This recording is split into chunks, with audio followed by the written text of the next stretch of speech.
السلام عليكم ورحمة الله وبركاته. أنا أصحابتي قالية meel kasta dunida ka joogtaan waa idin salaamay. waa saaxiibkan xuska iyo isku soo noqo wanaagsan. muuqaalkan maanta wuxuu ku saabsan yahay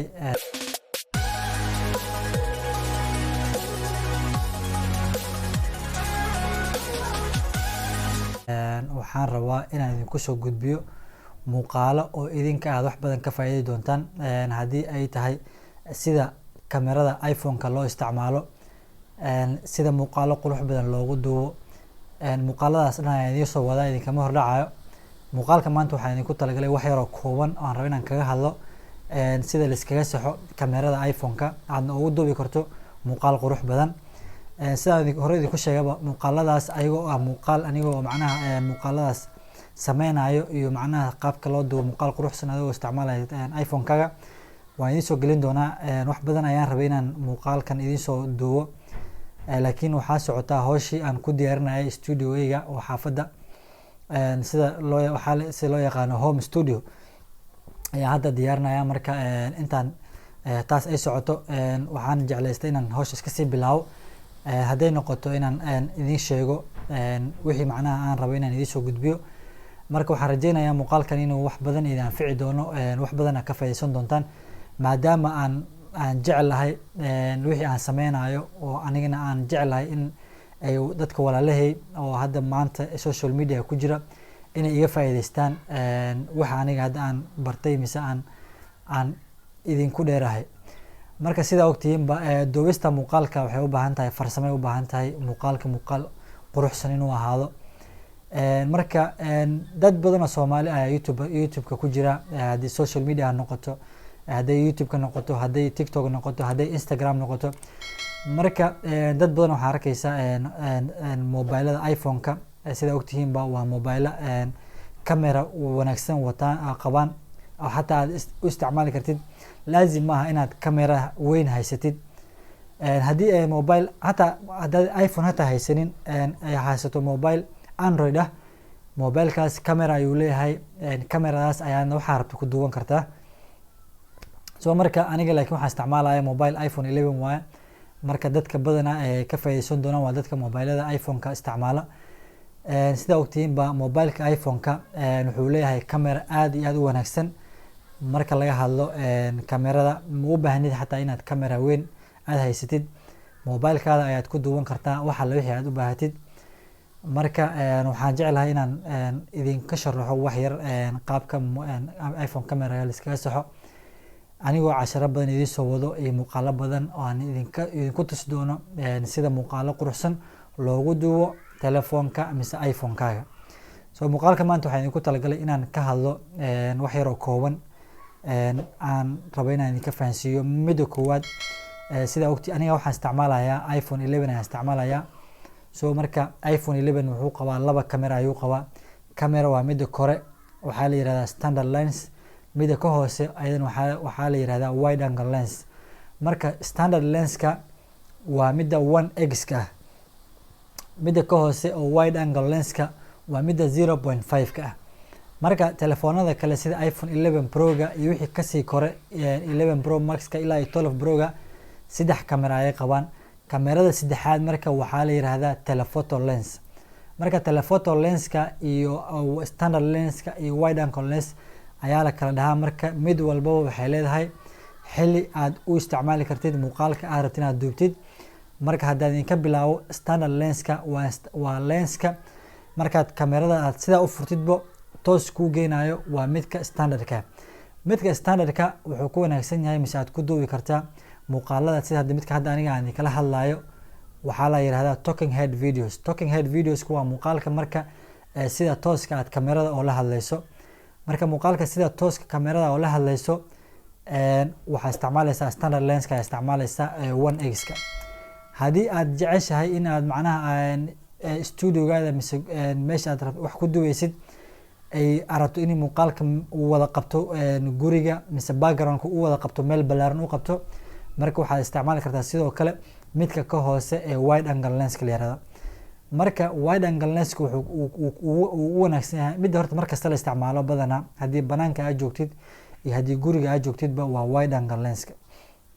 wide angle lenska wuxuu ku wanaagsan yahay, macnaha framekiisa waa frame ballaaran waaye, ilaa iyo wuxuu qabanayaa qayb weyn ayuu qabanayaa, halka standard lenska uu soo zoom gareynayo. marka labadaba waa isku isticmaali kartaa, laakiin badanaa waxaa wanaagsan inaad isticmaashid markasta wide angle lenska oo frame weyn kuu qabanayo. hadday noqoto marka horta badanaa markay vlogyada aad isticmaalaysid oo banaanka aad u bixaysid oo vlog aad soo duuwaysid, badanaa asaga standard lenska ma isticmaalaysid, waxaa isticmaalaysaa wide angle lenska. marka wide angle lenska waa midka 0.5 ka ah ayaa ku wanaagsan, waayo wuxuu ku qabanayaa frame aad u weyn oo xataa dhowr qof haddii aad vlogga ku follow garanaysiin ilaa 4 qof, 4 qof uu wada qabanaya, halka standard lenska uu soo zoom garanayo uuna qaban karin. waxaa kusoo hartay lenska saddexaad oo telephoto lenska la yiraahdo. telephoto lenska marka waa midka 2x ka. marka 2x ka telephoto lenska wuxuu ka caawinayaa muuqaal meel fog aad rabto inaad ka duubto, mise wax meel fog kaga muuqdo inaad soo dhaweyso. haddii aad rabto aad soo dhaweysato adigoona zoom gareynin, waxaad sameynaysaa 2x ka ayaa ka dhigaysaa, waa telephoto lenska. muuqaalkii meesha fogeed aad rabto inaad ka qaado muuqaalkaas, mise aad sawirto mise muuqaal ka qaado, ayuuna kusoo dhaweynayaa imagekaas mise videogaas ayaa close ku ahaanaya. sidaas ayaa loo isticmaalaa telephoto lenska. marka waxaa jirta dadka badi ay isticmaalaan oo taas oona sababayso muuqaalka inuu noqon waayo muuqaal quruxsan. dadka badanaa waxay sameeyaan zoom ayay yiraahdaan. marka zoomka markii aad dhahdo videoga mise sawirka markii aad zoom dhahdo, sawirka qualitygiisa ayaa hoos u dhacaya. marka mar walba waxaad iska ilaalisaa in aad muuqaalka ama sawirka aad jeceshahay inaad qaado inaad zoom dhihin.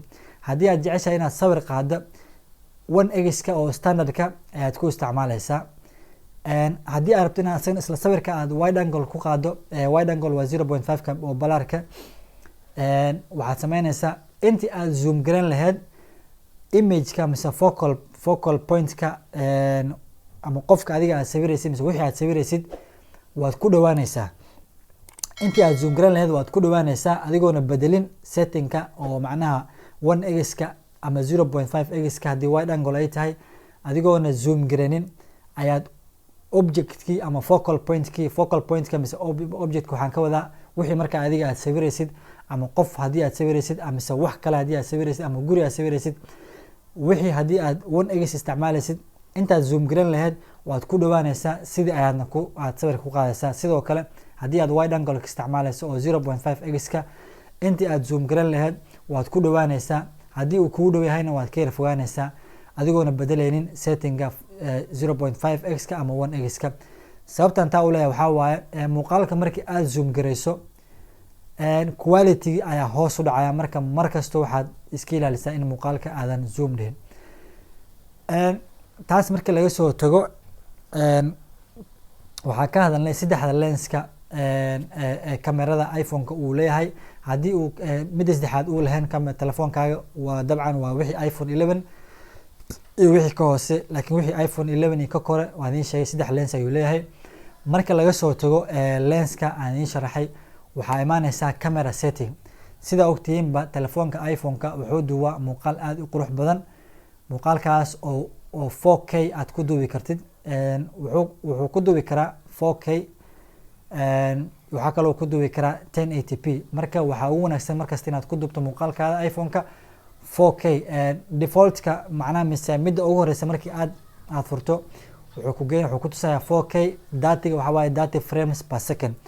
marka frameska wuxuu leeyahay 60 frames ayuu leeyahay, 30 frames ayuu leeyahay iyo 24 frames per second. marka waa 60 iyo 30 iyo 24. marka 4K-da badanaa 30 frameska haddii aadan muuqaalkaas arabto inuu ahaado muuqaal iska talking head sidaada kan camal adiga kamerada la hadlaysid, 4K 30 frames per second ayaad ku duubeysaa. halka haddii aad dooneyso in muuqaal cinematic ah oo qurux badan oo sida cinemada muuqaalada cinemada mise muuqaalada filmaanta ah, haddii aad dooneyso inaad ku duubto, marka waxaad ka dhiganaysaa oo banaanaha ku duubeyso waxaad ka dhigaysaa 4K at 24 frames per second. mid kale jirta ayadana muuqaalka haddii aad ku duubto frames oo kor ah ama frames 60 frames camal haddii aad ku duubto 4K 60 frames per second ama 4K 30 frames per second, hadhow markii aad edit garanaysa ayaa waxaad hoos usoo dhigi kartaa, aad ka dhigi kartaa halka aad ku duubtay 4K at 30 frames per second, aad ku duubi kartaa 4K at 24 frames per second. halkaas uu ka caawinayo muuqaalka haddii ay ku jirtay wax shake ah ama wax girgirid ah, halka uu markii aad editing ama exportka ku sameynayso uu halkaas uu shake ama girgiridka uu ka baxayo. marka haddii ay mobilekaaga uusan lahayn 4K, waxaad sidoo kale aad ku duubi kartaa 1080p oo HD ah oo ayadana okay ah. marka 1080p waxaad ka dhigaysaa 60 frames per second. marka waxaa kusoo haray slow motion. slow motion waxaad ku duubeysaa wuxuu leeyahay waa slow motionku waa HD waaye. waxaad ku duubeysaa 1080p wuxuu leeyahay marka 120 frames per second iyo 240 frames per second. marka 120 frameska ayaad ka dhiganaysaa markasto waa smooth waaye, halka 240 frames uu yahay mid aan kastoo yar culeysa. marka mid oo smooth oo slow motion quruxsan haddii aad rabtid waxaad ku dhigaysaa ama ku duubeysaa 1080p oo HD ah iyo 120 frames per second. halka marka kasoo tagno camera setting ayaan weli ku jirnaa. camera settingka marka laga soo tago settingka hadda aan idiin sheegay, waxaa kale uu leeyahay grid ayuu leeyahay. marka gridkaas waxaad ka dhigaysaa on. dadka badanaa markay arkaan gridka inuu uu on yahay, halka aad ku aragto laba line oo dheer oo saas ah oo iyo laba kalo ayagana oo vertical iyo horizontal kale ah, marka aad ku aragto badanaa waxaa u maleysaa in waxaas uu macnaha uu sawirka ka haleynayo. laakiin waxaad haddii aad ogtahay leymahaas waxay ka caawinayaan waxa la yiraahdo framing and composition. framing and composition macnaheedu waxay tahay sawirka aad rabto inaad sawirto ayaa waxaa jirta waxa la yiraahdo rule of thirds. marka rule of thirdska marka aad isticmaalaysid ayaa marka waxaa waaye gridka inaad on ka dhigta si aad u isticmaashid rule of thirds. rule of thirds ayada laftigeeda muuqaal ayaan kasoo sameyn doonaa insha Allah. framing and compositionka gebigiisaba wuxuu ka kooban yahay rule of thirdska ayuu ka kooban yahay. wuxuu ka kooban yahay oo kale leading lines. leading lineska waa markii aad wax sawiraysa mise muuqaal aad duubeyso, wax macnaha oo sawirkaas dadka wado u noqonayo, halka ay sawirkaas uu tusi lahaa halka uu u socdo ayaa leading lines la yiraahdaa. marka waa framing and composition waxay ka kooban tahay leading lines, third rule iyo symmetry iyo framing within your frame. A rule of thirds, framing within your frame, symmetry iyo leading lines. afartaas ay ka kooban tahay framing and composition. muuqaal ayaan kasoo sameyn doonaa insha Allah. marka gridkaas ama leemahaas oo verticalka iyo horizontalka waxay ka caawinaysaa in aad u isticmaashid framing and compositionka hadda idiin sheegay. waayo markii aad leenkaas isticmaalaysid objectka ama focal pointka ama qofkii mise wixii aad rabtid inaad sawirto, waxaa waaye halka ay iska qabanayaan leenka ayaad objectka ama wixii aad sawiraysay aad geenaysaa geeska dhexda, inaad mar walba oo qofkii mise wixii aad sawiraysay inuu taagnaado lama rabo. sharciga rule of thirds waxaa waaye marka inaad sawirkii ama wixii qofkii aad sawiraysay leenka koray afartan leen meel iskaga imaanayaan oo geeska, in aad qofkii mise wixii aad sawiraysay aad ku aadisa, kadib aad si aad u qaada sawir qurux badan oo halkan dhinacana ay ku banaan tahay. marka muuqaalkeena kuma sii dheeraanaya maanta asxaabta qaaliga. hadday igu cusub tahay soo dhawo, magacayga waa Xuseen. waxaan idiin soo gudbin doonaa muuqaalo qurux badan oo aad ka faa'iidi doontaan. haddii ay igu cusub tahay channelka subscribe saar, sidoo kale la wadaaga asxaabtaada sida ayagana uga faa'iidaystaan. muuqaalo badan oo aan tutorials oo kuwan camal ayaan idiin soo wadaa insha Allah. intaa muuqaalka xiga ku kulmi doono waxaan idinka tagayaa peace.